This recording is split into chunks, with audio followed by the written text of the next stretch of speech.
to another edition of X-Feed. My name is The Schiller. Have you ever heard of somebody being so right about something, you say, damn, there's no way they could be wrong about anything? Probably not, because everybody gets things wrong here and there. But one of the most pivotal players in the space makes a pivot. Talk a wee little bit about the Forbes Web3. Do you remember Valhalla? They switched. They were building a streaming platform for Web3, but then they went into designing gaming gear. It's been 2 months. Radio silence. Unbelievable. We got some Bitcoin NFTs that are getting swept like crazy. Are they back? Maybe. You're probably seeing founders on the timeline talking a little bit more confident, if you will.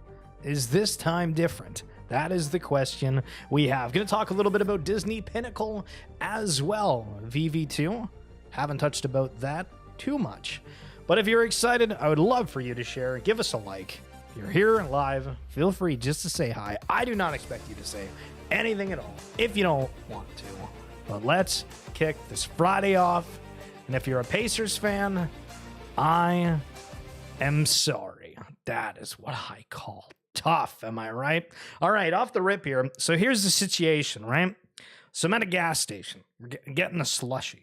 And do you guys remember how they used to have those like bigger lids where it was like an oval shape and you could just plop it on and you could add like a little bit of the extra slushy, you know what I mean? You could take advantage of the situation, if you will. So I go in today and I overfill the cup just a little bit, assuming that's still the case. No, guys, we only have flat lids. Absolutely unbelievable. I'm wearing my 8 Fest shirt. The guy's trying to tell me that the medium cup caps are over on the side. I don't really understand him because he's got a thick accent. I'm trying to fill this like slushy thing with the lid, right? So like I overfill it to begin with, so I kind of have to like clean that up. And then I get the lid and I'm like, oh no, this is the wrong like way. And I don't really think like, hey, maybe I should pour this out. So I try to stick the lid on it and everything just spews everywhere. Unbelievable. So I'm trying to clean this up with the napkins. I'm like, I don't know if I asked the worker to have some of the paper towel there. Absolutely unbelievable. And I'm wearing my 8 Fest shirt, right? So it's like, it's Web3 related. And then I get to the cashier and then the dude is like, yeah, how about a cookie? And these immaculate cookies. Let me show you the immaculate. Look at that. So they had these things sitting right next to the cashier and I was like, you know what? Sure. And I picked it up, right? And it was still warm. I'm like, they made this for me. Then he says, why don't you get 2? Absolutely done. $4 for 2 of these and Canadian too. Remember? So that's even less than US. Unbelievably delicious. Unbelievably delicious. But the reason for this is because we have a new quest. I feel like it's kind of crazy that we had quests back to back here. This one, the root name service one, but just scrolling through here, we had the other quest where it was due to the racers. There was some people that were having issues with it. Yeah, absolute crazy people. Leaving it for the last day. But with that being said, there we go. Wait, hold on. What is this? To complete this challenge, simply log into the main... Hold on a minute. What the hell is this? We believe in the power of community-led initiatives. To support these efforts, we can offer community challenges where participants can earn a small root reward for supporting, testing, and engaging with qualifying projects. Together, we can build a thriving open metaverse. With the launch of PorkJet, which for anybody that doesn't know, this is kind of like a Keck W, because if you know these people have these different like websites and they're like, hey, grow your crypto community. And you're like, it's absolute bogus, but you do it anyway.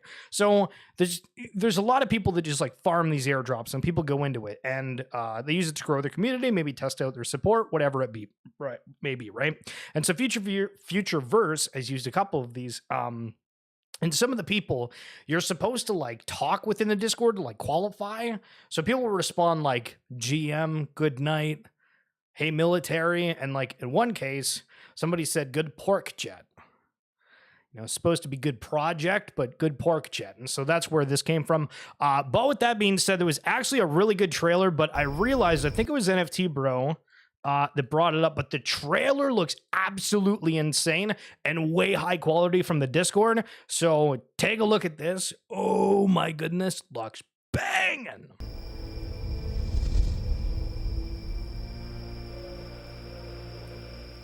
We're in a new world now. And sometimes we find the unexpected.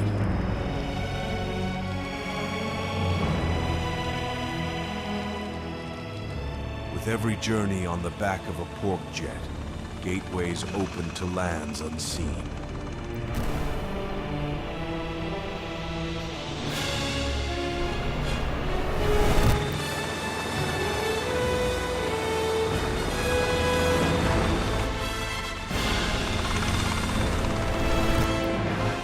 Bound by the thrill of the chase and the joy of discovery, we race through realms forged by our wildest dreams.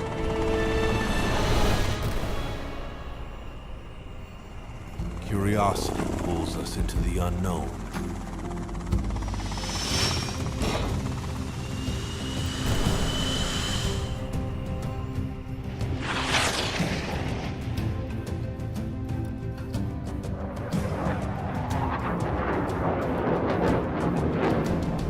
Bring your vision, and together let's craft the legends of tomorrow.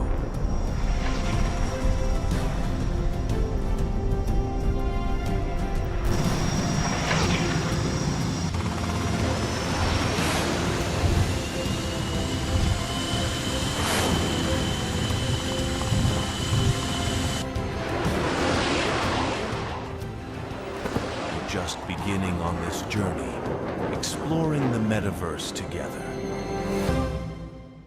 Yo, not friggin' bad, eh? Not friggin' bad whatsoever. So I thought that was interesting. The fact that I feel like they haven't done this in a little bit. Like the last time I think was like the first edition of Project Tempest. That had something to do with a little bit of Root. Maybe I'm crazy. Maybe it was Boxers. I'm trying to think. If anybody knows, let me know. But that's coming up on Wednesday, May 29th. So, yeah. And there's only like 2,500 of them. But still, either way, kind of cool that that is happening. Okay, guys, listen. We got to talk about the way these like traditional games are set up. I don't think I stopped believing per se, but you forget the reason why this is going to be so successful, right? And if you're not a gamer, I mean, you can kind of see how like in different things, there's like rationales for it, but like, let me explain right quick with the Pokemon trading card game. Okay. So you might have played Pokemon Go. You might have played the card game. You might have watched a movie, TV show, whatever it be. The card prices are derived, I mean, maybe partly because Pokemons are rare and stuff, but some of these are like actually like very desired cards where like right now, for an example, like most people shouldn't, more than not comparatively. Yeah, Atari, what's going on? The Charizard deck is being used right now. It's like one of like the top deck. It's just being used by players. And so it adds to the price. But the point that I'm trying to make with this is for the online game, there's no way that I can directly buy this card if I want to play it online. I have to go and buy a physical pack of cards to be able to get this. But I value the digital aspect more than the physical. I don't want to have room for it. Okay, it's kind of cool. If I want to grade it, I don't want to go through the hassle of that, yada, yada, yada, yada. But I literally can't do that unless I go and buy from a third party. Luckily, like Pokemon doesn't say anything about it, but there's a massive amount of businesses that are kind of involving it. But I have the question of like, yo, are these things legit? Why wouldn't Pokemon themselves just want to have the ability for you to do that online? You know? And I found this game like last night because my YouTube recommended the, I think it was Los Angeles Regional Championship. I was like, you know what? This is kind of cool. It's still kind of exactly the same as Magic the Gathering with different rules because it's a trading card game. But I was like, okay. And I can't even FOMO. I can't even FOMO and buy these things without getting the physicals. Unbelievable. We went over Pork Check, but again, that is on Wednesday. Okay, so there's a new video from one of these key opinion leaders that is talking about Root Network. And then like you look and like, man, all these comments, they all just look like bots. And I'm like, why is it always these people that are out here shilling the Root Network? Nobody I know, but apparently these massive beans that I've never heard of before. What is going on? Okay, Bitcoin. Node Monkey. Somebody swept 34 Node Monkeys for $600,000. Oh my god. Oh my god, guys. Can you imagine having $600,000? Holy sweet mother of pearl. But going to Node Monkeys again, maybe this is a sign things are picking back up, or the price of these things got crushed because I thought that at a point these were like 0.5 ETH. So, I mean, I have no idea, but obviously crypto is going up in price as well. Okay, so Other Guide Pros here is a great follow if you like wondering what's going on with Yuga Labs. And I saw his tweet was like, did you guys read the Faraway Legends of the Mara FAQ? I have the assets for this, and I am a horrible person. I just haven't been following since Faraway took over. And it's making me triple down on my opinions of the IP and who it's associated with and like the connotation for it. Like I have these assets, but because it's not Yuga, I don't pay attention as much anymore. And why is that? Do I devalue it? Am I just PTSD wise? What's going on? Just food for thought. However, with that said, one really cool thing that I haven't seen before is this looks like a Stranger Things type Kodamara that was evolved here. So we might see with Legends of the Mara some really cool happenings. Not exactly sure, but do want to give props where I see something that I think is really cool because this creature definitely gives me the Stranger Things type vibe. And Crypto Garga, Mr. Gargamel from BYC, finishing up on the Yuga talk here, but he had a interesting quote that's gotten some backlash. Some people thought it's great. He says, in a lot of ways, I see where Yuga is that parallel to Coinbase in 21-22. Coinbase NFT was insanely hyped and one of the most expensive Web3 product launches ever. Consensus was that they would change the game and squash OpenSea. With the kind of reach and bankroll they had, how could they lose? Turns out easily. With the wrong voices leading into the wrong product decisions, thinking you're big enough to swim against the tide, that you could build a mousetrap so good that it could make crypto look more like Web 2. No one is big enough to swim against the tide in crypto. Similarly, there is the last 2 years at Yuga, which I can best describe as us being some kind of Frankenstein Web 2-esque IP roll-up company. Holy hell. Super effing off. That IP model works if you have platforms at a sufficient level of maturity for communities to contribute where it can truly be 1 + 1 = 3. And then there's a whole bunch more here. But all I wanted to highlight at the beginning was the aspect of like him comparing Coinbase and highlighting, hey, they made all the wrong decisions, and that's exactly what we had to happen the past few years with Yuga. Now, is that even the case? Because if you remember when heavy metal came out, it was like the most hyped thing in a hot minute. Like people were going after those things. After the Dookie Dash, the 1 of 1, there was a hell of a lot of momentum. It's just the experiences didn't live up to the initial expectations. And so was that like actually on like leadership? I mean, I guess so, because it was like a game that was designed that wasn't done the right way, but early on there was a huge capturing point.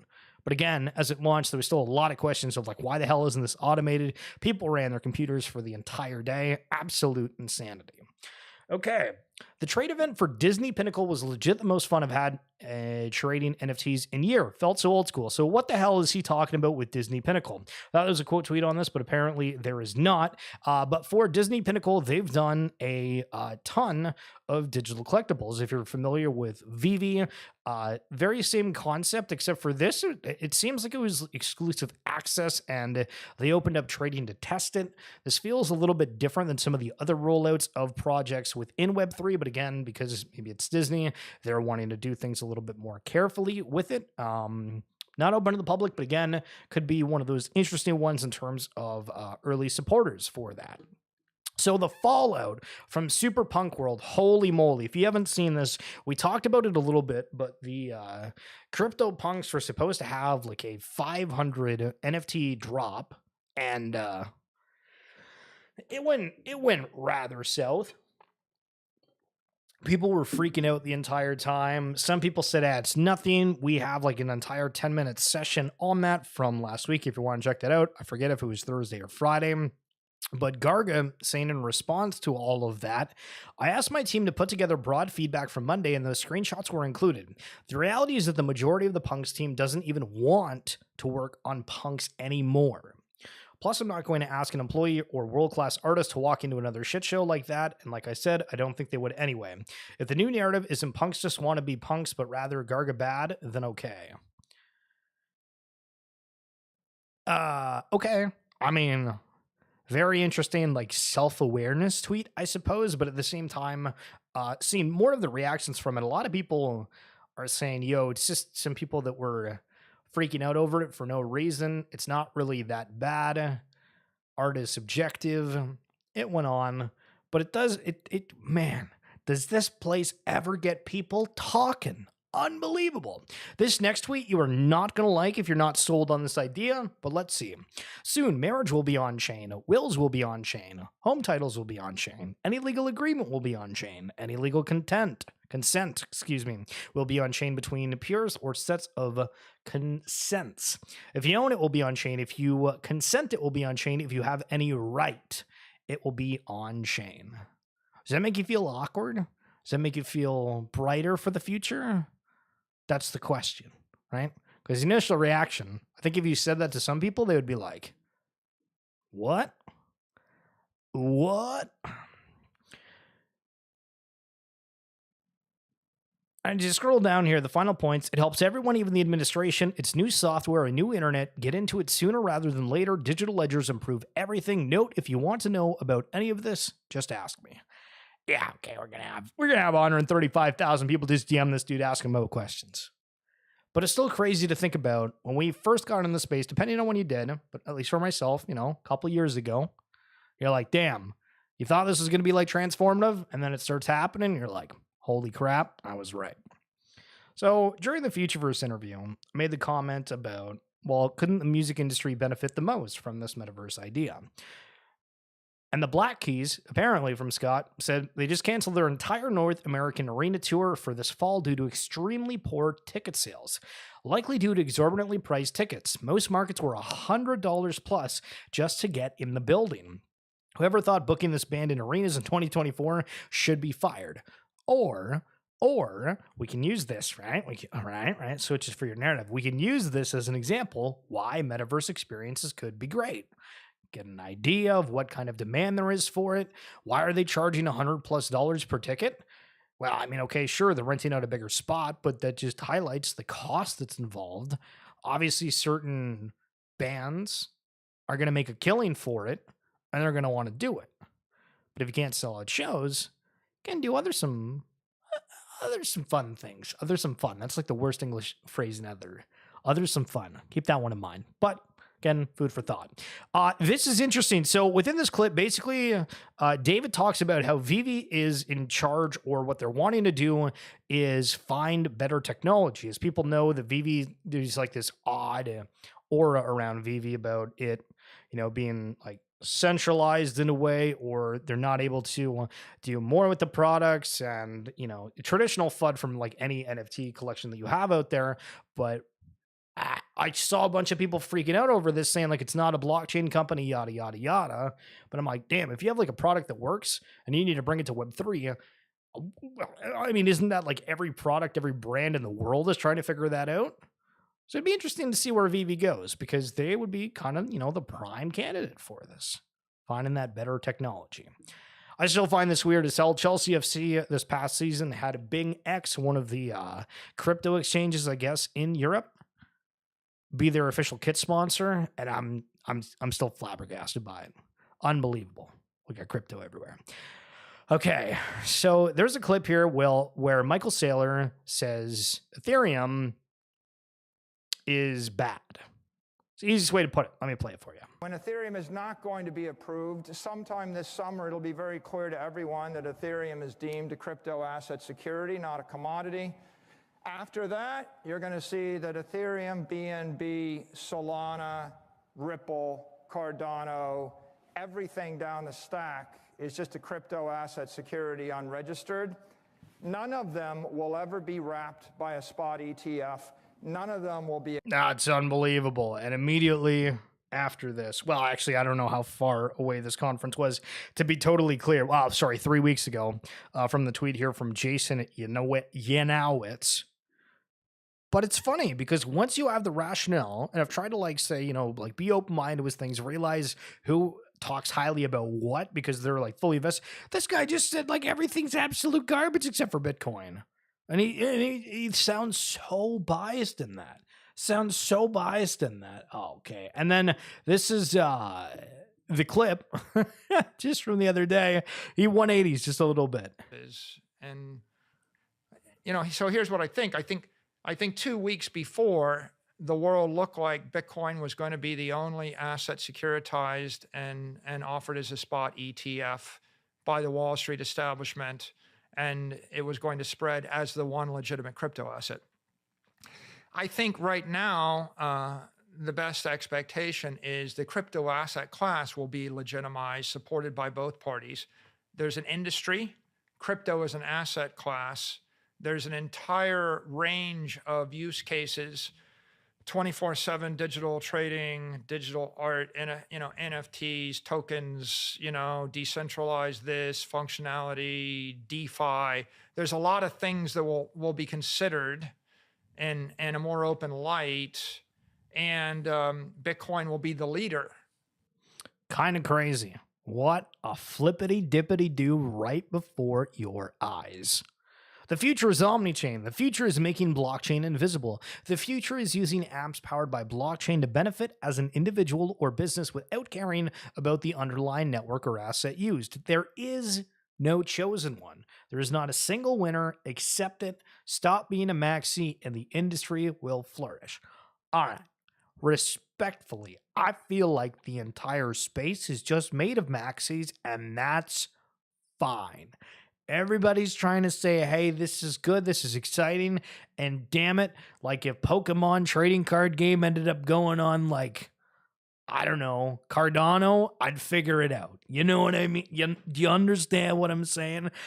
We just typically don't see from other things what we want to jump into. We see people that, were introduced or started in these different ecosystems and really liked it. Some people ended up steering away from other ecosystems. And I mean, it's just, most people are maxis until there's something that they really like about something in particular.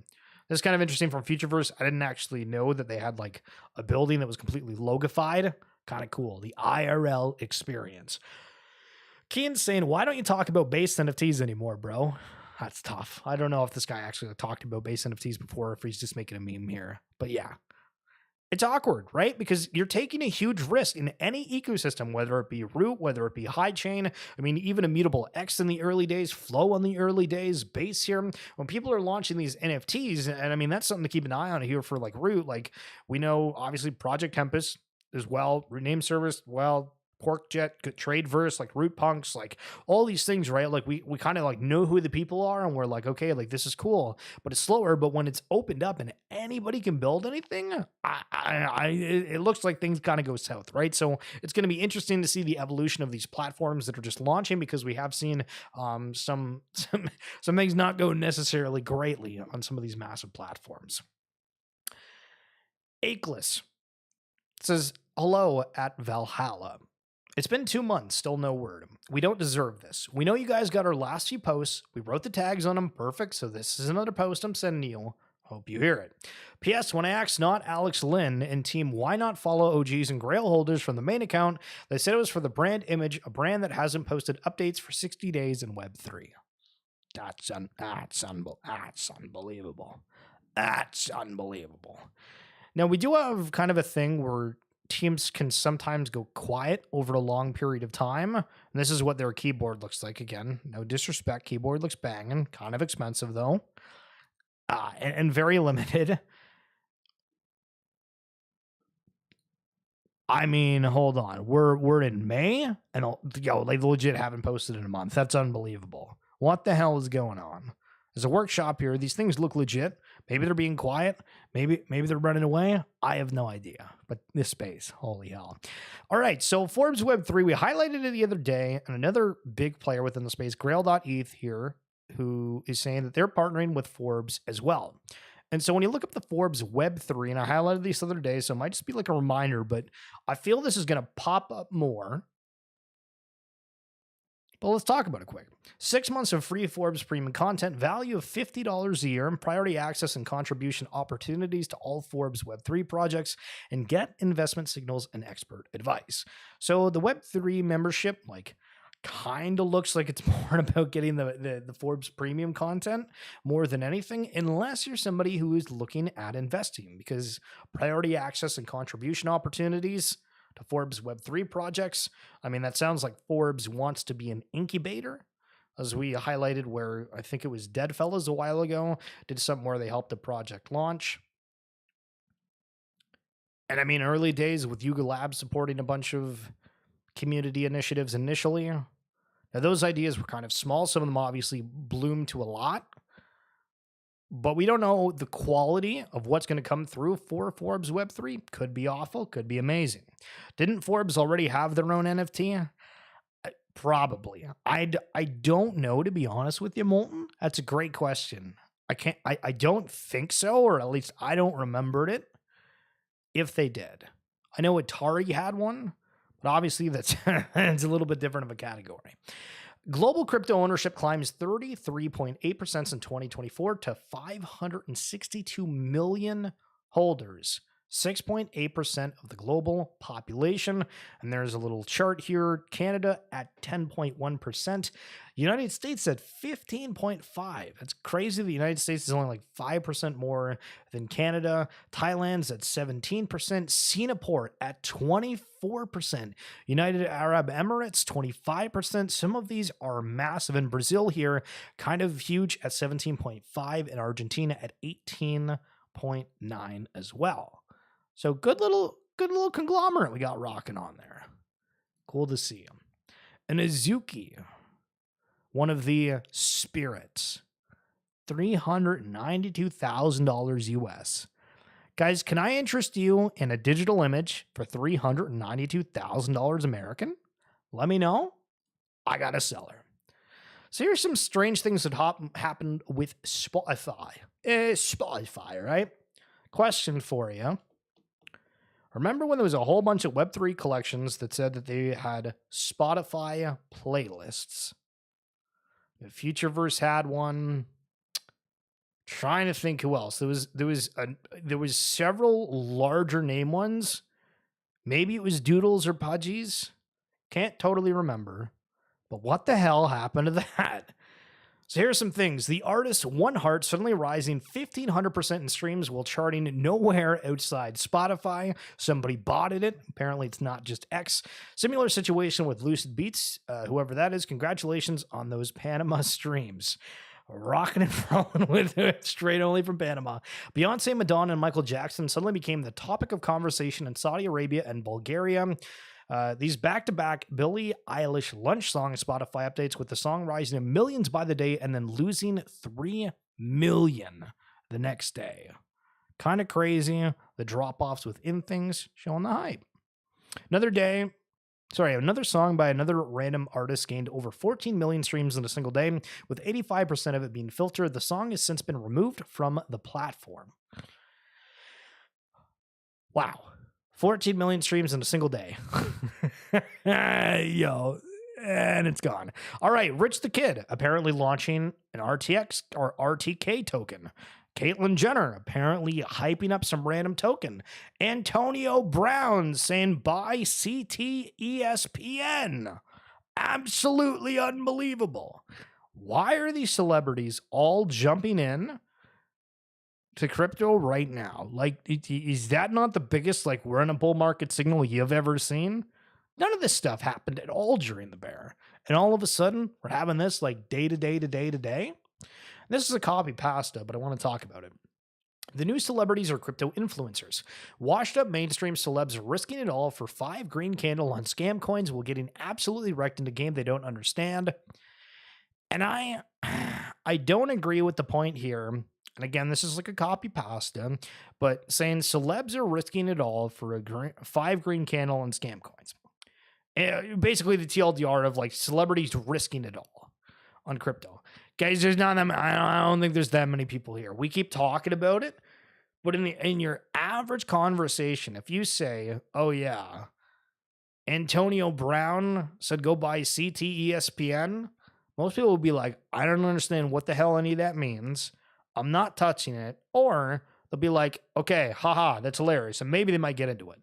But does that change their opinion of Antonio Brown? Literally, does that prevent somebody from buying an Antonio Brown jersey? Prevent them from being a fan? No, people don't care. It's not significant enough. I don't think they're risking for anything. Pixelmon here having a little bit of highlight of what's going on with their world. Just going to play the video here, just kind of in the background of some things rocking and rolling. But Monster Tycoon, Pixel Pals, PvP, Warrior of Nova, Pixelmon Hunting Ground is a working title on 12 episodes of an anime season. Interesting to see who is showing what in terms of their game development. Some are being very forthcoming with what's going on. Some other ones are speaking or trying to show more through trailers. One of the very common themes with these trailers, I feel like, is that we're starting to see IP from different things where possible starting to pop up. And whether it's from Pixelmon collections to Bored Apes to Doodles to whatever, I feel we're going to see a massive amount of cross collaboration because, as I said earlier, everybody is a maxi in whatever they're in. If you're a huge CyberKongs person, why the hell would you go and buy a fluff? Maybe you'll be like, okay, cool, like I'll play my CyberKong within the fluff game, but to get converted over, that's going to be hard. But if you can take other people's assets and bring it into yours, you never know. Okay, does this interest you at all? Pixel Pals. They gave over 5 million of their Mon tokens. It's 217,000 USDT. Does 217,000 USDT do anything for you? You're like, Schiller talked about a couple other Web3 projects and they're giving out $1 million. 217,000 peanuts. Are those guys cheap? Is that the way you think about it, or is that just weird? Yeah, Molten looked it up. Forbes said a token launched on FTX. Better jump on for their advice. Nice. You know what I don't understand about the FTX thing is it sounds like they have all the money. Like, I don't know if I'm totally crazy out here, but that they actually lose all the money? Because Sam kept saying that they were solvent, and now every person's getting paid back.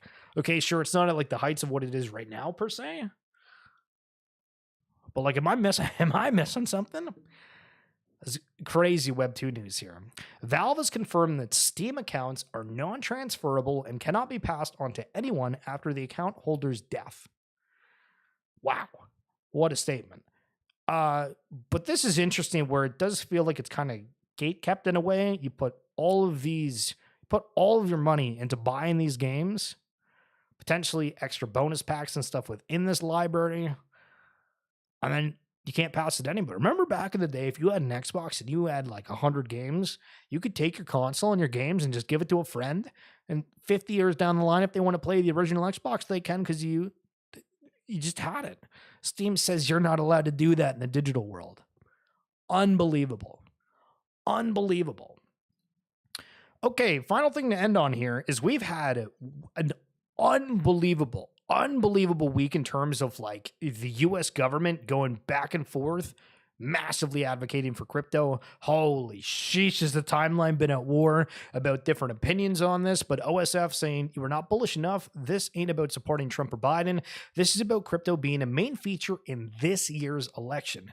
Curious to see what Biden says about this now, and that's just after Trump said some massive thing about their wanting to adopt crypto. It's going to thrive in the US and it's going to be amazing.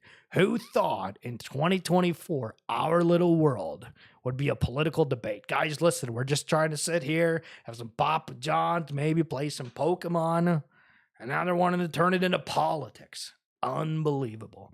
Thanks so much for tuning in. Again, if you want to check out the comments section, we do have the RWA segments podcast where we talk about real world assets. I talk with experts. You don't need to listen to me because I ain't no expert. We're just here having a good time. Hope you guys enjoyed this one. Have yourself a great night.